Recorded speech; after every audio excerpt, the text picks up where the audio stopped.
O te Faatalatalanoaga Samoa ia o le whau atu e maua ia lewa noa e whaawawai le talanoanga ma suisinia o le Sosaiete a le Loia Samoa ia le aso lewa tātou whaatasi ai ma nisi o sui o le komiti whaapitoa le Sosaiete Loia o lo ilo ina po to e tangai fo i tulafono nei o lo pesi ai ia le tātou atu no.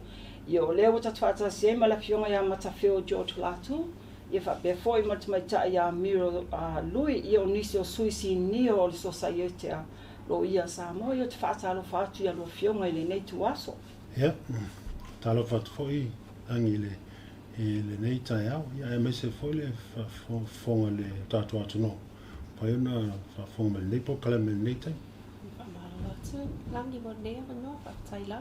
Ma lo whaftai mo le whaamanoia ina mai o lua taimi.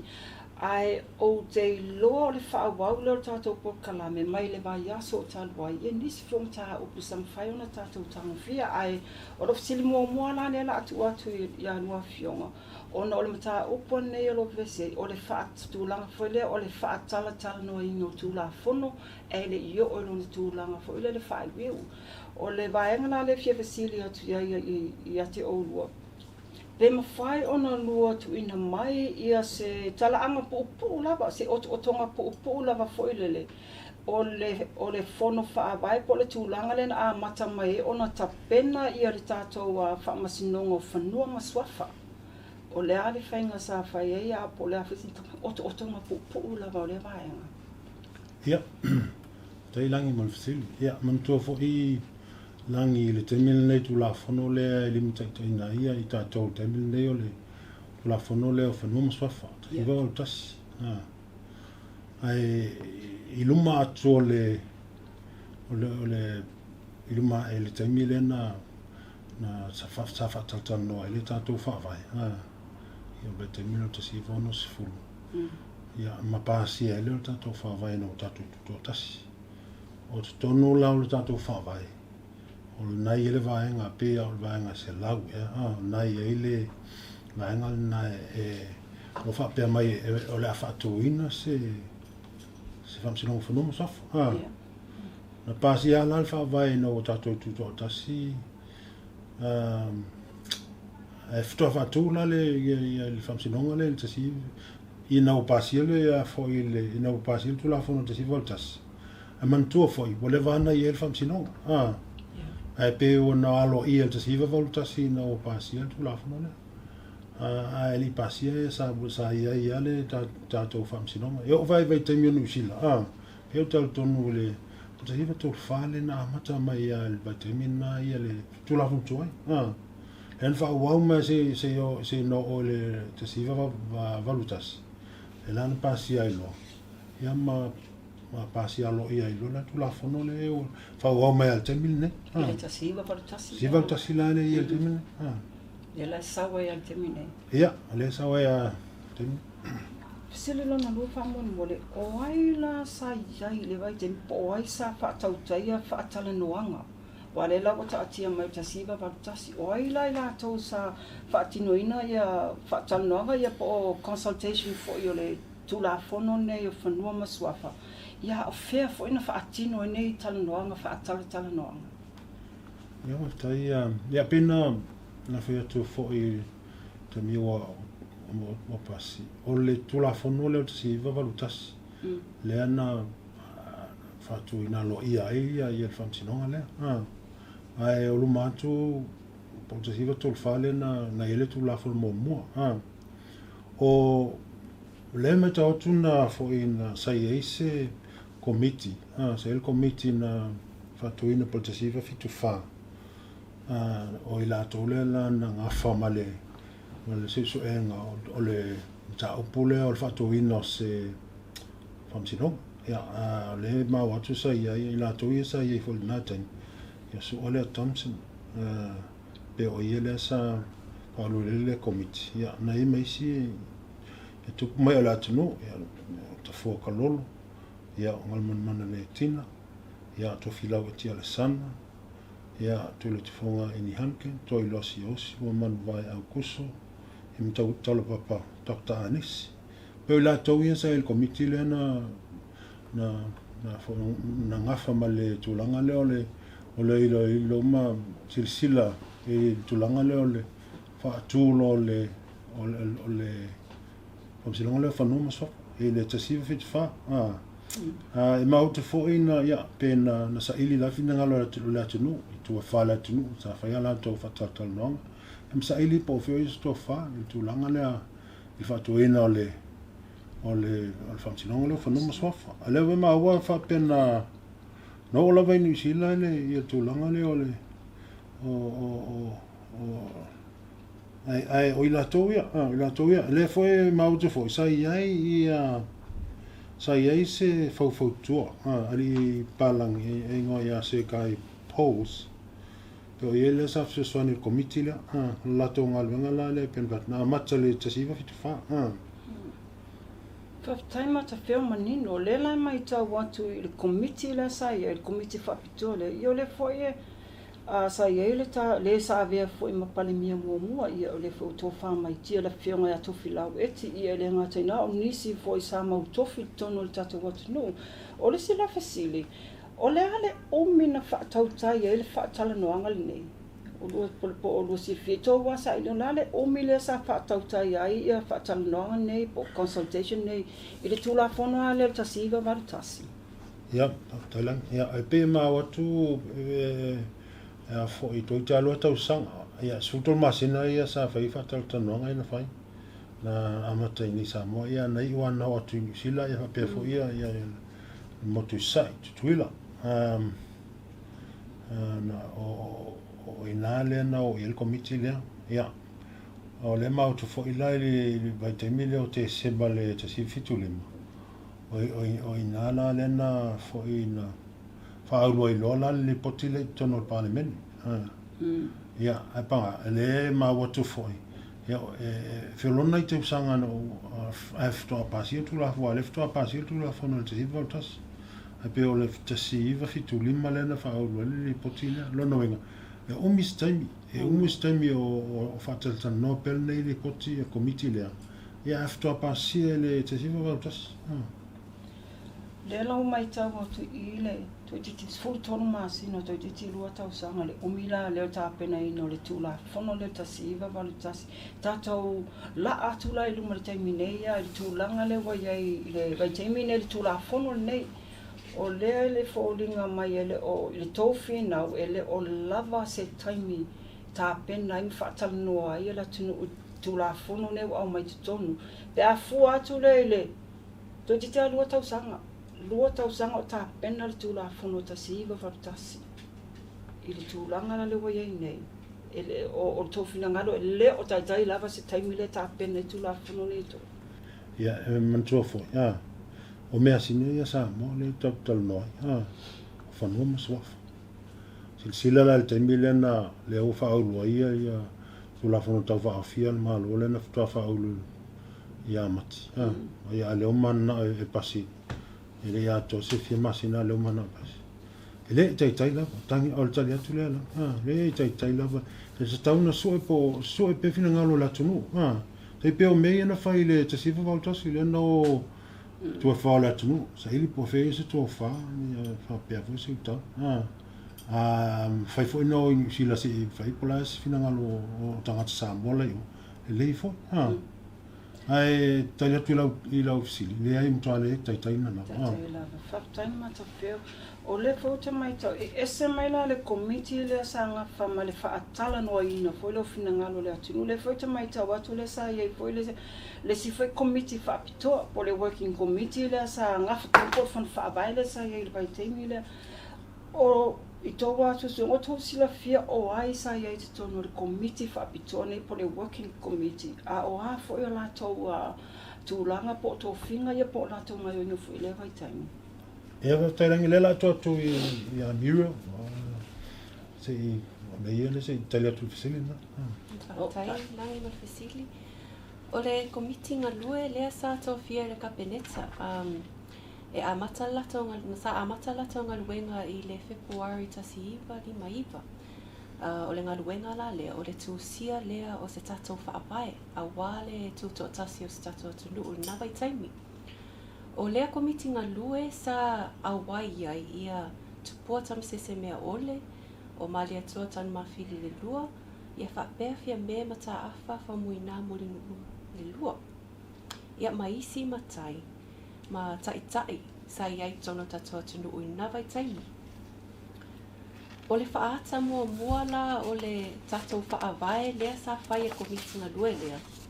Lea sa talanoaina ma ilo i le whanotele lea sa tau o le Constitutional Convention.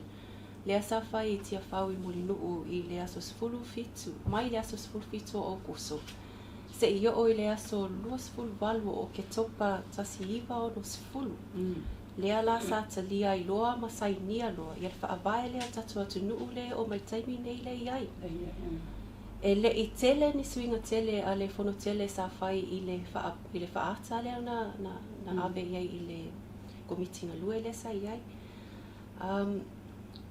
Peila langi i le tala le whaalongo toi le whai mai whaapea o tatou tu la fono ma tatou whaavae o ngā luenga ia papalangi ma e le i whautuaina ni tangata Samoa a tama mai i le taimina.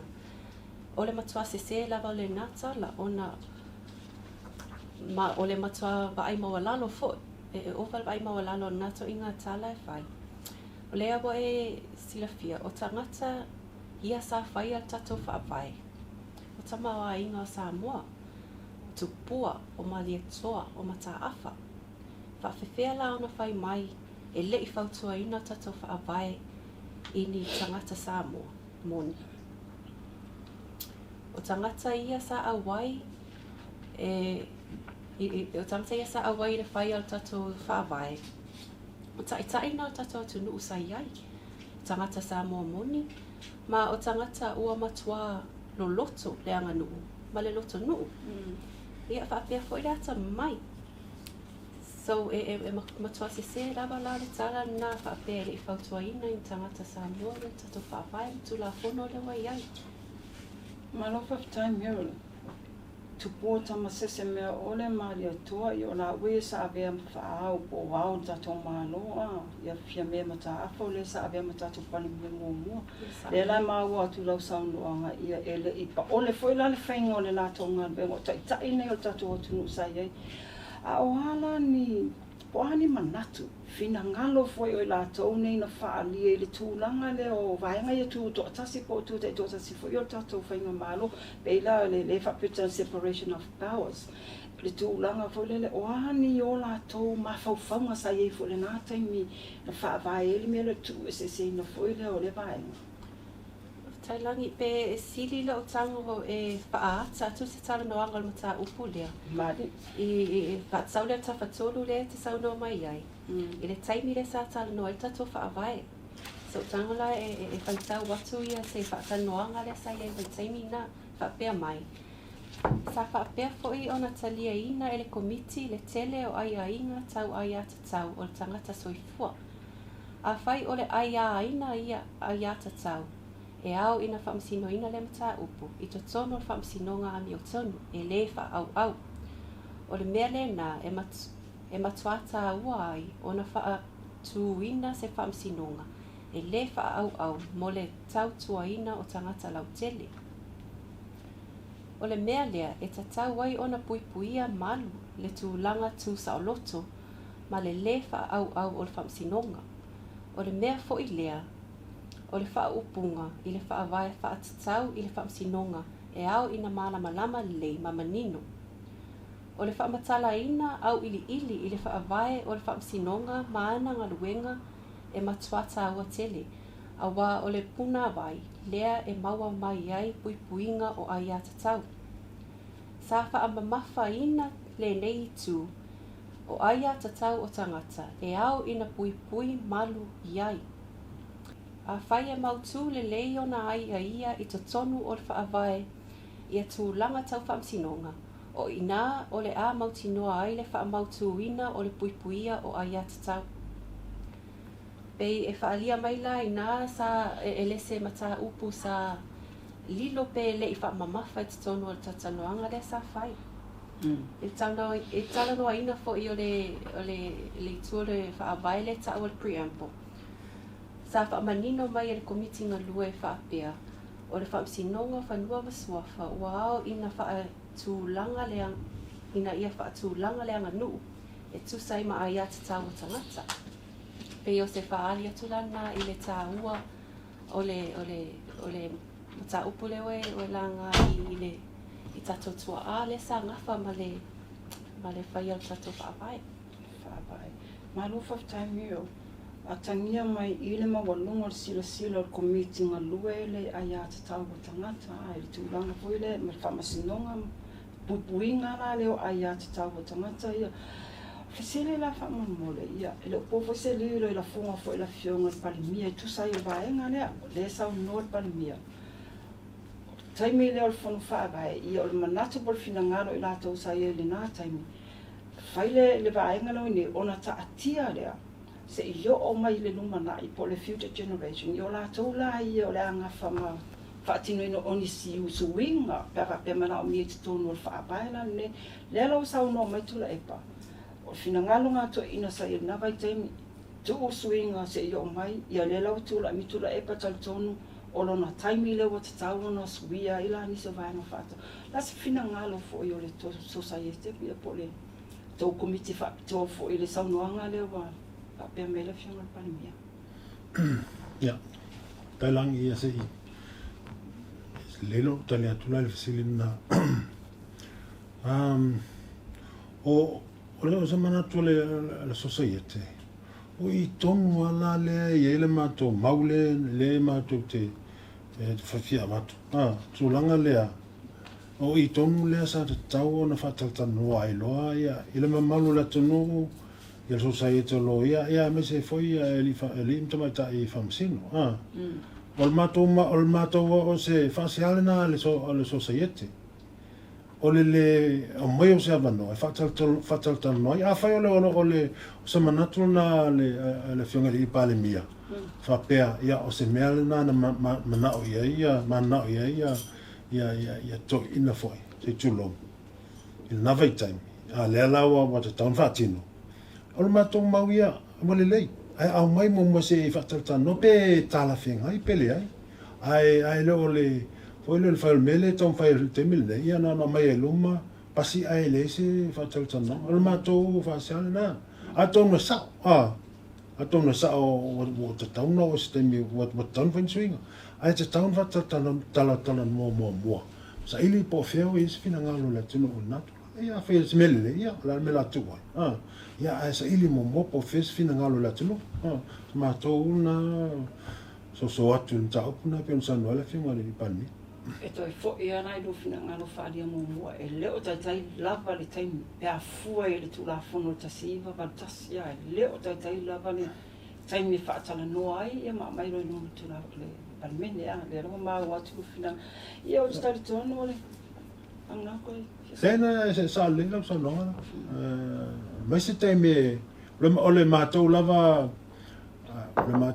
mana ole i le temi nei pena fa i lotu fa le matou pepa tu mai tu e pepa ia pili nei tu la fonta fa ofi nei a beto mai tu a se Faatalatalanoaga fa le o le matou mana onga le na pena fa ali atu ele o lava se taimi Faatalatalanoaga tu mai tu ia ai Faatalatalanoaga fa le ma lo fa tai pili la ne to pe o pili ane e to leo va ma o ine tato mo tu tulanga foi la le la fianga o tangata ia po finga fa vai foi pe e fai no lua fa pula mai o ani va enga foi e ponia a fianga o tangata i po finga po a fianga fa tato finga fa vai i swinga le o to pili ne to amon mo ia langi e peo tulafona tau whaawhi e tolu leo i luma neo palemene. I mato manatu e whaale au ngā umai a ngaluenga whita tato tua am tua al tato tunu lea sa ngalulue maa losi. E whai ia se whaabai a waltu to tasi o tato tunu. Whaapea se whaabai e pui ei ai ata tau o tato tangata uma. Ia e whaapea fo i pui tato wanga nuu tato mea sina. Mua la pe lea sa saunoa toi Matafeo O le tulafono tau whaawhi ia o awe luma pale mene, ele i iai ma se whaalau ina. Ele i tā pāle fina ngalo o tatou tangata, a stati atonu. So o se tulafono lava, e ta tau lava ona tā pā ia fina ngalo o tangata lau tele. Ia whaapea fo ia whaalau potopotonga le e ono awhia iai tulafono ia. Ia ai mei se lava la pe a whaapea on tulafono e a awhia ai a tatau o tangata. O tulafono whaofi la ia tolu. E matua te lena na awhianga i ai a tatau a tatou tangata. E ala lele awe e sea o lato ai a tatau. Ia ai whaapea fo i o le suinga la le whai i whaamsinonga mawalunga, ma le whaamsinonga o whanua mswafa. Lea e ngawha ma le whai o whai unga i mea sina o tatou atunu. Sa tatau lava la ona tā pā mua ia se fina ngalo tatou tangata e le i tūsia nei tulafono pe le i o fo i luma pale mene. Ona e tatau ona whaata mai tono tulafono ia. Ia le mana onga o to tele tangata. E pei o le mea lewa o whai, ua whai i le mana onga tangata i to tasi. E le whai i le mana onga tangata lau tele. O lona lua. O nei tulafono tau whaofi ua whaalea o ngā ina. U pe ua whaiti tia foi. Le tūto a tasi o le tatou whaamsinonga. Mai le mālo, pe o le tawhatolu la leo o ta notu iai. A pasia nei tulafono, e te le lava le ava noa e ave le mālo, e a apa atu ai. Ia ma tamo whai e control, pe tango fia ia whai unga a whaamsinonga. A tupu la le mea lea, e le toa i iai se mamalu o se talitonunga o tatou tangata i tatou whaamsinonga. O lona tolu, o nei tulafono tau whaofi, ua tau mawhai e whaamawalunga atu ia le whaamsinonga o whanua masuafa. Nai loo o tatou ai ata taule e pui lalo o tatou whaabai. Manatua, o le mea lea sa ngā lue ai, sa ngā lue maalosi ai a tatou tua a, ma ta mā tatou atu nuu i lawa i taimi. O le puipuia leo tatou ai ata tau lalo o whaabai.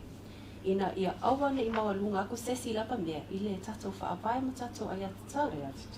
E peitai, a pasia lola nei tulafono. Ia e pei po mawalunga atu ia le whamsinonga whamnua maswafa na ilo tatou whaabai. Pei o tūlanga la na le whaitete atu ia ia mato Sosaiete, ma le e la ngā ia se manatu tangata. Malo pa time o le la manino mai le tūlanga le te le la fianga la ia tata. Pe te na e la ma le maule sa e whaitau mai mua ai le finangalo fo i la tō sanga whamale funu whaabai mua. O te loa le wana malama whai ule tātou mata upu se ivanga nā po i nisi vaenga o lua fia. Sau no fo le toi whaupopo atili pe whaapula atili nisi o vaenga o tātou tamino ni le ias. Ai lei, nei taimi a nana toi tuatua i lumo le malo whapea. Ai, toi tu mai lewa noi toi Faatalatalanoaga to la whanme. Au mai tua i a tula on tau whaofi nei. Ai ave lewa noi le malo la tanu. Whai ona Faatalatalanoaga. Sa ili po feri se ngalo le tanu. Sa mātou tua lalo le, mātou ia ngaluenga whalo ia, Sosaiete. Yo tau lunga long, ia po whautu hatu. Ia sa mātou, whautuanga lea.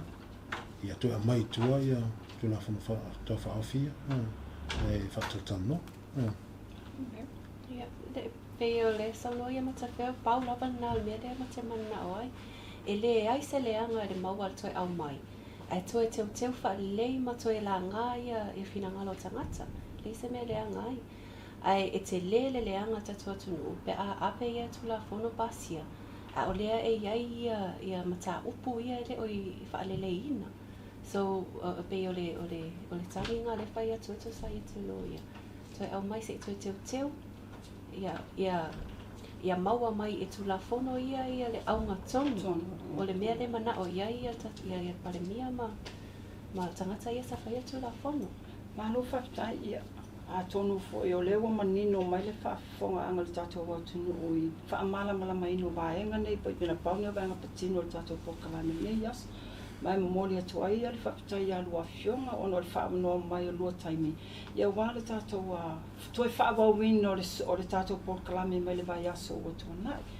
Ia te lo Samoa ia le nā o manino tō whaafonga anga ia o le whaiunga whanau le tātou por kalame le nei aso au te loa le aso atai au. Lam whaona toi maua toi se si whaopoponga ia. Nisi foi o suisi nia o le whalaputuputunga ia po o Sosaiete Loia Samoa, whaptai.